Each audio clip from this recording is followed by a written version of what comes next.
를 입히시는 하나님, 하나님께서 바로와 애굽 백성들에게 내리신 10번째 재앙은 애굽 땅에 있는 모든 처음 난 것, 남자는 장자요 여자는 첫 새끼입니다. 가축들에게는 첫 새끼가 죽임을 당하는 것입니다. 하나님께서는 애굽의 가정과 이스라엘 가정을 구분하시기 위해서 유월절을 제정하시고 연이어 무교절을 지킬 것을 명하시면서 이스라엘 백성들이 이를 잘 지킬 수 있도록 규례를 차근차근 다 알려주셨습니다. 구원을 상징하는 유월절 제사와 무교절은 이스라엘 자손들이 대대로 가르쳐 영원히 지켜야 하고 또 약속의 땅 가나안에 이를 때에 지켜야 할 예식이 됩니다. 오늘 주님을 믿는 우리 역시 유월절 어린 양으로 우리를 위해서 대신 죄값을 치르신 예수 그리스도, 그 십자가 대속의 은혜를 가르치고 예수님의 몸과 피를 상징하는 성찬의 의미를 자녀들에게 알려주어야 합니다. 그런 성도 되시기를 우리 주님의 이름으로 부탁드립니다. 아멘이 시원치 않아요. 그런 성도 되시기를 우리 주님의 이름으로 부탁드립니다. 꼭 자녀들에게도 이러한 믿음의 전통이 이어지도록 가르치고 또 여러분이 본을 보여줘야만 합니다. 자, 이제 그 심판의 밤이 되었습니다. 우리가 그동안 얼마나 오랜 시간 이 클라이막스 같은 시간을 기다려 왔습니까? 여러분 기대가 되십니까? 기대가 되십니까? 네. 이스라엘 자손들은 하나님께서 명령하신 대로 어린 양을 잡아서 우슬초로 그 피를 문설주와 문인방에 뿌립니다. 바릅니다. 그리고 급히 떠날 수 있도록 출발 채비를 마치고 그 잡은 어린 양을 불에 구워서 무교병과 쓴 나물과 함께 곁들여 먹습니다. 야식을 한 거예요. 그 밤 하나님께서 정한 그 시간에 이제 무슨 일이 일어났을까요? 따라해 봅니다. 처음 난 것을 다 치심에 29절 함께 읽습니다. 밤중에 여호와께서 애굽 땅에서 모든 처음 난 것, 곧 왕위에 앉은 바로의 장자로부터 옥에 갇힌 사람의 장자까지와 가축의 처음 난 것을 다 치심에 아멘.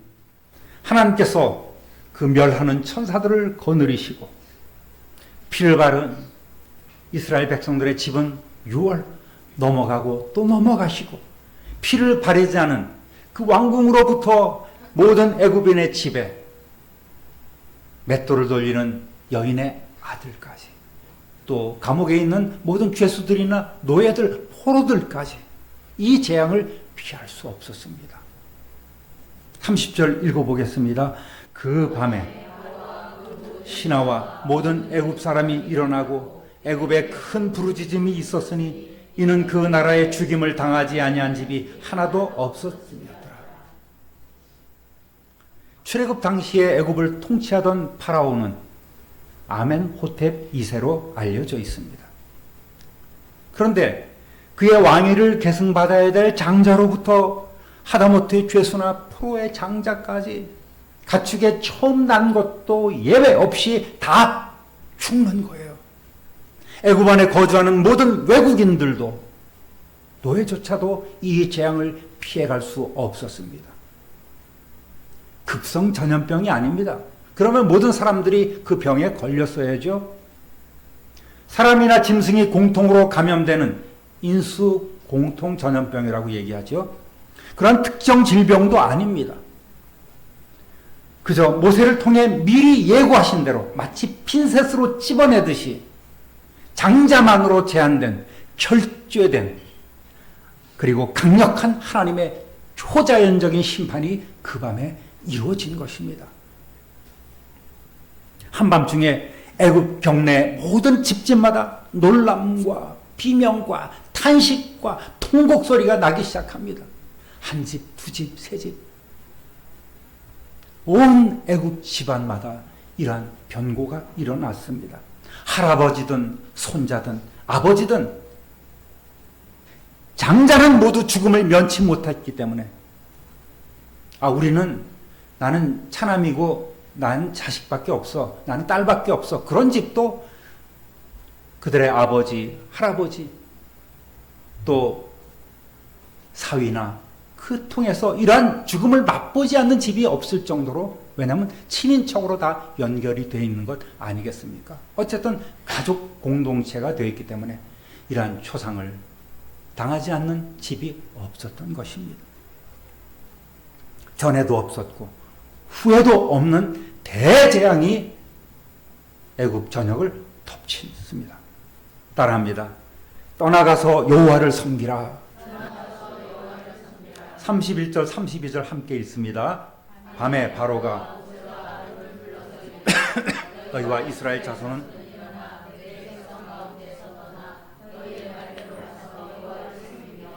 너희가 말한 대로 너희 양과 너희 소도 몰아가고 나를 위하여 축복하라 하며, 그동안 9번에 걸쳐 내려졌던 재앙으로 인해 바로를 비롯한 많은 애굽인들은 예고된 그 밤을 두려움 가운데 지새고 있었을 것입니다.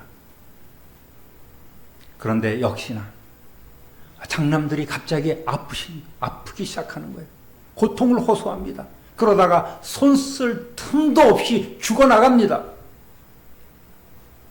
우리식으로 문중의 종손들이 사는 집은 할아버지, 아버지, 손자, 증손자 할 것 없이 줄줄이 줄초상이 나게 된 거예요. 바로 역시 왕위를 계승할 자신의 맏아들이 죽어나가니까 큰 충격을 받고, 이것이 정말 거짓이 아니구나, 진짜구나. 그 밤에 모세와 아론을 급하게 불러드립니다.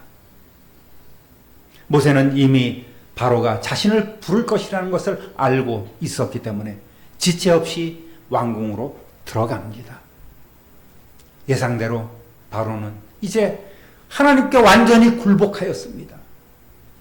자포자기 상태입니다. 뭐라고 얘기하는지 보겠습니다. 너희 이스라엘 자손은 이제 어서 일어나서 내 백성에게서 떠나가라. 그리고 너희의 요구대로 너희는 가서 너희의 신 여호와를 섬겨라. 그리고 너희가 요구한 대로 너희의 모든 가축도 다 몰고 가도 좋다. 그리고 내가 좀 복을 받도록 너희 신에게 빌어다오. 이렇게 사정하고 있는 거예요. 공포에 질려서 얼마나 다급했든지 일어나라, 떠나라, 가라, 섬겨라, 몰아가라, 축복하라. 숨도 안 쉬고 거듭거듭 무조건 속히 떠나갈 것을 모세에게 촉구하고 있습니다. 여러분, 바로가 일찌감치 승복하고 이스라엘 백성을 내보냈으면 맞지 않아도 될 재앙이 아니었겠습니까? 그러나 그의 교만함과 완고함이 이를 이렇게 크게 만들었던 거예요. 못 가도록 붙잡던 자가 이제 떠나달라고 재촉하고 있습니다. 상황이 완전히 역전되었습니다. 게다가 스스로 신의 아들로 생각하던 이 바로는 자신이 믿어왔던 그 신에 대한 뼈저린 실망감을 감추지 못합니다. 권위와 자존심도 체면도 다 버리고 모세와 바로에게 너희가 믿는 그 여호와께 제발 좀 나를 위해서 복을 빌어주길 원한다. 축복을 해다오. 애원하고 있습니다. 신의 아들 아니었습니다. 하나의 평범한 인간에 불과했던 거예요. 그 앞에 뭐라고 얘기를 했습니까? 7장 1절 상반절 한번 읽어보겠습니다. 여호와께서 모세에게 이르시되 볼지어다 내가 너를 바로에게 신같이 되게 하였은즉. 아멘. 하나님의 말씀이 틀림없이 그대로 성취되었는 거예요. 사랑하는 성도 여러분, 교만과 불순종, 고집은 하나님의 심판을 불러오게 돼 있어요. 하나님의 징계를 반드시 불러오게 되어 있습니다. 아무리 오래 참고 기다리시는 하나님이시지만 그 정한 시간, 그 심판의 시간은 반드시 오게 되어 있는 거예요. 얼마나 더 오래 참고 기다리실까요? 33절 읽어보겠습니다. 애굽 사람들은 말하기를 우리가 다 죽은 자가 되도다 하고 그 백성을 재촉하여 그 땅에서 속히 내보내려 함으로, 한마디로 뭐라고 얘기합니까? 이러다가는 다 죽어. 날이 밝자마자 애굽 사람들은 무리지어서 왕궁을 찾아가기도 하고 이스라엘 백성에게도 제발 이 땅을 떠나달라고 사정을 합니다. 일종의 시위를 하는 거예요. 피켓을 들었는지 안 들었는지 알 수는 없지만 어쨌든 왕궁 가서 왕이시여 통촉하여 주옵소서, 빨리 내보내야 합니다. 그리고 이스라엘 백성들, 당신들 빨리 나가시오. 인종 말살 정책에 노역을 시키면서 괴롭혔던 애굽인들은 이제 이스라엘 자손들을 내보내지 않으면 저들이 믿는 신에 의해서 결국 자신들이 모두 죽게 될 것이라는, 이 나라가 혈단난다는 그런 공포에 휩싸여서 이리저리 몰려다니며 재촉하고 채근하고 있습니다. 이스라엘 백성들은 이미 떠날 준비가 완전히 되어 있는 것 아니겠습니까? 34절 읽어봅니다. 그 백성이 발교되지 못한 반죽 담은 그릇을 옷에 싸서 어깨에 매니라. 아주 완전히 떠날 준비를 하는 거예요. 누룩을 넣지 않는 빵 반죽 그릇을 옷에 싸는 것을 이상하게 생각하지 마시기 바랍니다. 이 겉옷이라는 것은 그들이 가장 겉에 입는 넓은 천으로 된 겉옷이에요. 이것은 옷도 됩니다. 밤에 잘 때는 이불도 돼요. 또 물건을 옮길 때는 보따리도 됩니다. 만능 옷이에요. 떠날 준비가 되었습니다. 그런데 뭔가 아쉬움이 좀 남지요. 뭐가 아쉬울까요? 따라합니다. 구하는 대로 주게 하심으로. 예, 그렇습니다. 며칠 전에 모세가 이미 백성들에게 지시를 해놓았죠. 뭐라고 지시했습니까? 11장 2절 3절 읽어보겠습니다. 백성에게 말하여 사람들에게 각기 이웃들에게 은금 패물을 구하게 하라 하시더니 여호와께서 그 백성으로 애굽 사람의 은혜를 받게 하셨고 또 그 사람 모세는 애굽 땅에 있는 바로의 신하와 백성의 눈에 아주 위대하게 보였더라. 아멘. 여러분, 출애굽기는 누가 썼어요? 누가 기록했어요? 예? 무조건 예수님이라고 하면 다 맞을 줄로 생각하지 마십시오. 모세가 기록한 것 아니겠습니까? 그 모세는 지금 반복해서 이 놀라운 일에 대해서 하나님의 명령도 자세하게 쓰고 그 명령대로 행하는 이스라엘 백성을 자세하게 이렇게 반복해서 기록하고 있는 거예요. 그러니까 설교도 반복해서 하고 있는 것 아니겠습니까? 은금 패물을 구하기 위해서 이스라엘 자손들은 그렇지, 모세님이 말씀하셨어. 얼른 가서 우리가 은금 패물 그리고 옷감들을 우리가 구해야 되겠다. 서둘러서 이웃의 애굽인들을 찾아 나섭니다. 지난번에도 말씀드렸듯이 구한다는 것은 빌리거나 돈을 주고 사거나 구걸하거나 하는 것이 아니라 당당하게 요구하라는 말이에요. 새 번역 성경은 뭐라고? 탈취하라고, 뺏으라고까지 이렇게 번역해 놓지 않았습니까? 35절 읽어보겠습니다. 이스라엘 자손이 모세의 말대로 하여 애굽 사람에게 은금 패물과 의복을 구하매.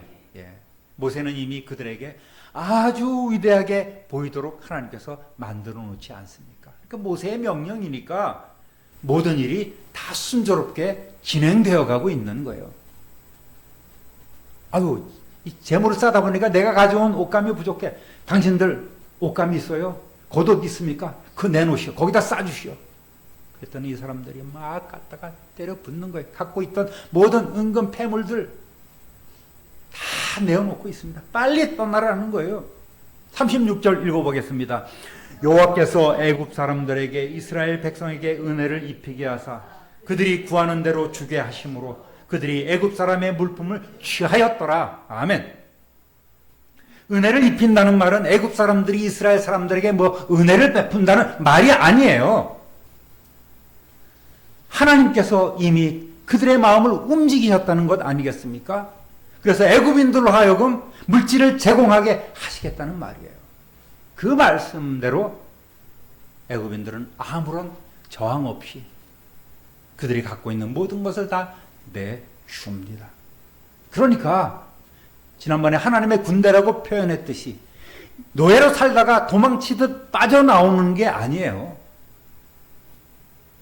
당당히 애굽인들에게 그들의 수고와 땀의 대가를 요구하면서 당당하게 받아 나오라고, 나올 것이라고 이미 오래전에 아브라함에게도 약속하셨고 또 모세에게도 이미 약속해 주었었지요. 그러니까 애굽을 탈출하는 게 아니라 애굽에서 진군해 나오는 거예요. 가나안을 향해 가는 그 여정이 출애굽기인 거예요. 하나님께서는 400년 이상 고생했던 이스라엘 자손을 한마디로 무슨 치료를 해주셨어요? 네? 금융치료를 해주신 거예요. 하나님께서는 이렇게 이스라엘 백성들을 금융치료를 통해서 완쾌시키시기로 작정하셨습니다. 할렐루야! 그러니까 한마디로 우리 속된 말로 뭐라 그래요? 이건 무슨 벼락을 맞아요? 돈벼락을 맞은 거예요. 돈벼락을 맞은. 자신들의 노동의 대가를 달라는 이스라엘의 요구에 10번째 결정적 재앙을 때려 맞은 애굽인들은 너나 할 것 없이 자신들의 재물을 내어주어서라도 빨리 저들을 내보내는 것이 좋겠다는 생각뿐이었습니다. 신나는 달방 아니었습니까, 여러분? 온갖 보화를 싹쓸이 하다시피 거두는 이스라엘 자손들은 무슨 노래를 불렀을까요? 나와 세상은 간 곳 없고 금은 보화만 보이도다 콧노래를 부르면서 돌아옵니다. 물론 제가 본 건 아니에요. 과장되게 얘기를 합니다. 그러나 이때 거둬들인 이 보화들과 옷감들은 이스라엘 백성이 가나안에 가서 잘 먹고 잘 사는데 쓰인 것이 아님을 알아야 합니다. 하나님께서는 다 계획이 있으셨어요. 많이 챙겨나가라.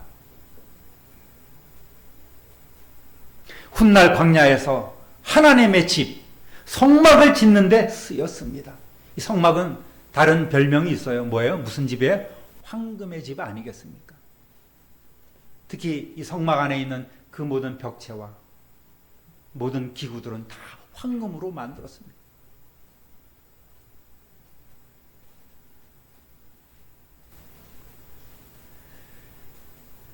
광야에서 그들이 잘 꾸미고 장식하고 산들 또 그들이 친 텐트에 장막 안에 으리으리하게 장식한들 무슨 의미가 있겠어요?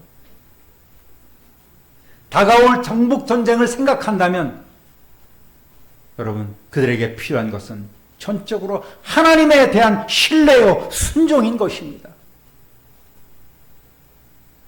여러분 잘 산다는 것은 어떤 의미입니까? 결혼할 때 아이들에게 잘 살아라 이렇게 축복하지만 그 잘 산다는 의미가 과연 무엇입니까? 사람마다 다 다를 것이에요. 여러분은 그 잘 산다는 의미를 어떻게 풀이하고 있습니까? 어떤 이들은 돈이 많으면 잘 사는 것으로 생각합니다.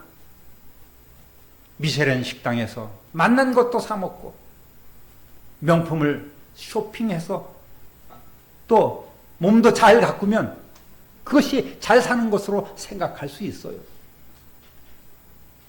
또 어떤 이들은 성공하고 출세하고 이름을 날리면 잘 사는 것으로 생각합니다.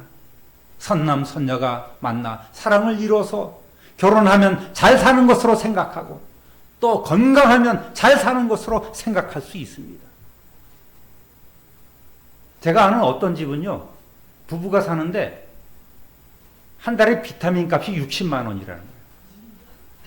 두 사람 사는 식비하고 같대요. 식비가 60만 원인데 비타민 값이 60만 원이에요. 근데 그 집 남자 보면요, 맨날 가렵다, 잠 못 잔다, 이러고 그냥 골골거리고 다녀요. 그 집 여자 보면은 피곤하다, 맨날 못 살겠다, 덥다, 그런다고 진짜 건강이 유지되는지는 모르겠어요. 사람마다 다 가치가 다르니까요. 여러분 왜 웃으세요? 난 심각하게 얘기하는데. 이 모든 것은 세상적인 가치가 아니겠습니까? 이방인들이 생각하는 판단이 있는 거예요. 그들이 생각하는 복에 불과한 것입니다. 돈이 많은 건 그냥 부자지요. 잘생기고 건강하면 그것도 복인 것입니다. 그럴 수 있어요. 잘 사는 것이죠.